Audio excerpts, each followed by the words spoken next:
Nagpetisyon ng ilang grupo ng mga magsasaka para tutulan ng utos si Pangulong Bongbong Marcos na babaan ang taripa sa bigas. Saksi si Mark Salazar. Dinala na sa Korte Suprema ng mga grupo ng magsasaka ang pagkontra nila sa Executive Order 62 ni Pangulong Bongbong Marcos. Iniutos nitong ibaba ang taripa sa imported na bigas sa 15% mula 35% sa pag-asang mapababa ang presyo ng bigas.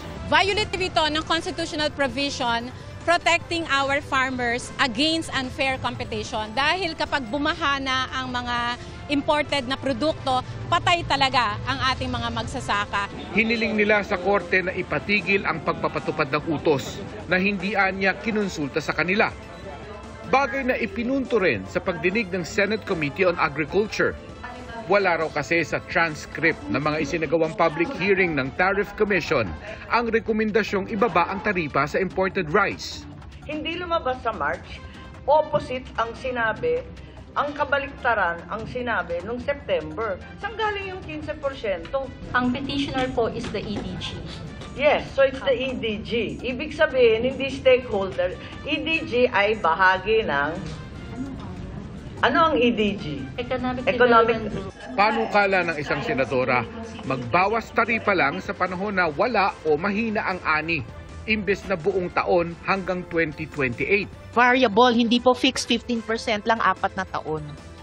Madam Chair. Every 4 months sa magiging review. Meron po tayong Section 1608 sa CMTA na po pwede po doong i-petition para i-modify yung tariff. Kasi yung pong 2024 hanggang 2028, hindi naman po siya yung yun na talaga.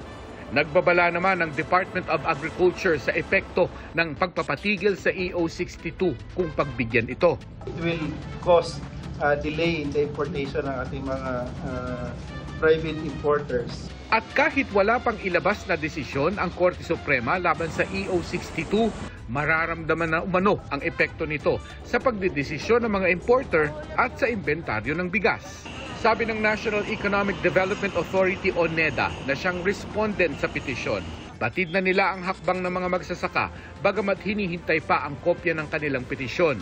Pero nirirespeto nila ang legal process at sasagot sa petisyon sa pamamagitan ng Solicitor General. Para sa GMA Integrated News, ako si Mark Salazar, ang inyong saksi. Ain't no mountain high enough ang tila motto ng isang government worker/mountaineer sa Pampanga. Achieve niya ang pag-akyat ng mga bundok kahit pa may kakaibang itsura ang kanyang mga paa. Kilalanin siya sa pagsaksi ni Chris Zuniga ng GMA Regional TV. Mapa Mount Pulag o Mount Pinatubo, mayaman sa magandang bundok ang Pilipinas.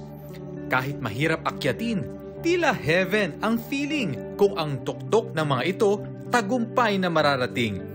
Gaya ni Bob Turato, IT professional sa Treasury ng Florida Blanca, Pampanga. Stress reliever daw niya ang pamumundok. Imbis na po mapagod ako sa pag-hike, siya pa po yung Siya pa po yung pahinga ko Hindi lang ang tayog ng mga bundok ang kanyang nakakonquer, pati ang kanyang kondisyon mula nang ipanganak. Meron kasi siyang club foot. Paloob ang pwesto ng kanyang mga paa, animoy permanente na siyang natapilok. Sa una po, mahirap sir. Pero yung tumagal naman po, is yun po. Mas naano na po ng katawan ko. Mas lumakas po yung resistensya ko. Tsaka yung stamina ko po. Dahil sa tibay ng loob at lakas ng katawan, hindi nagpadaig si Bob sa kapansanan. Yung guide po namin, tuwang-tuwa po siya kasi yung fighting spirit ko po, kahit nanginginig na po yung paa ko, iba pa rin daw po ako sa pag-akyat. At sa bawat akyat, nakabuo pa siya ng mga bagong samahan. Kahit di po kami magkakilala, ayun po magiging parang magkaibigan na po yung turingan po namin. Tapos tulungan po. Sabi nga nila, the best view comes after the hardest climb. At para kay Bob, baliwala ang pagod at kapansanan kung ang kapalit, kalikasang sadyang napakarikit. Hindi niyo po mapupuntahan yung magagandang spot kung hindi ka aakyat ng bundok. Hindi ka po mapapagod kasi kailangan po makita yung ganda ng kalikasan po. Para sa GMA Integrated News, ako si Chris Zuniga ng GMA Regional TV, ang inyong saksi. Ramdam sa Jamaica ang bangis ng Hurricane Beryl. Category 4 ang lakas ng bagyo roon, nakatumbas sa Pilipinas na isang super typhoon. Tumama rin ang Hurricane Beryl sa iba pang mga isla sa Caribbean at ito ang unang Category 5 na bagyo sa Atlantic ngayong taon. Unang hinagupit ng bagyo ang St. Vincent and the Grenadines. Winasak nito ang Union Island at nag-iwan ng 3 patay. Kabi-kabila rin ang mga pinsala sa bansang Grenada.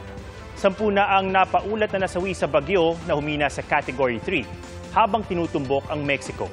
Pinomonitor naman ng ating embahada sa Washington sa Amerika ang lagay ng mga Pinoy na apektado ng bagyo. Idinaan po sa Pasiklaban sa pagluluto ang pagdiriwang ng Filipino-American Friendship Day sa Baguio City. Ang putahing turo ng mga Amerikano ginamitan ng twist na galing sa Cordillera. Nagtagisa ng mga contestants sa pagluluto ng chili con carne na bahagi na ng tradisyon ng Phil-Am Friendship Day. Kailangan isama sa mga sangkap ang kiniing o yung pinausukang karne ng mga taga-Cordillera. Panalo sa open category ang grupong gumawa ng chili con dog with strawberry salsa. Panalo naman sa culinary competition ang chef na gumamit ng flour tortilla. Nakagapos sa masking tape at may mga tama ng bala ang 3 bangkay na malalaking nakita sa ilalim ng tulay sa Sogod, Southern Leyte. Natuklasan ng mga labi na magsumbong ng masangsang na amoy ang mga residente. Hinihinalang biktima ng summary execution ang 3. Dinala na sa punerarya ang mga di pa kilalang bangkay para sa autopsy. Patuloy ang investigasyon.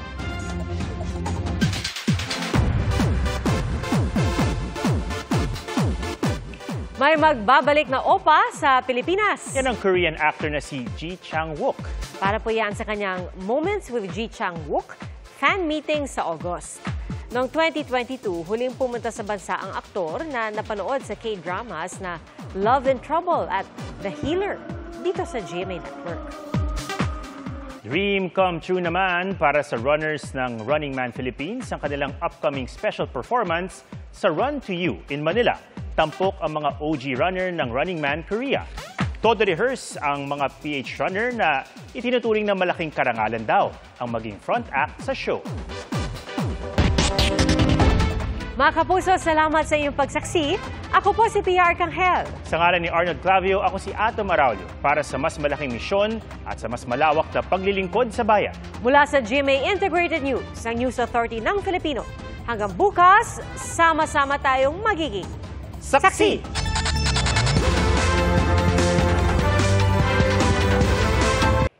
Mga kapuso, sama-sama tayong maging saksi.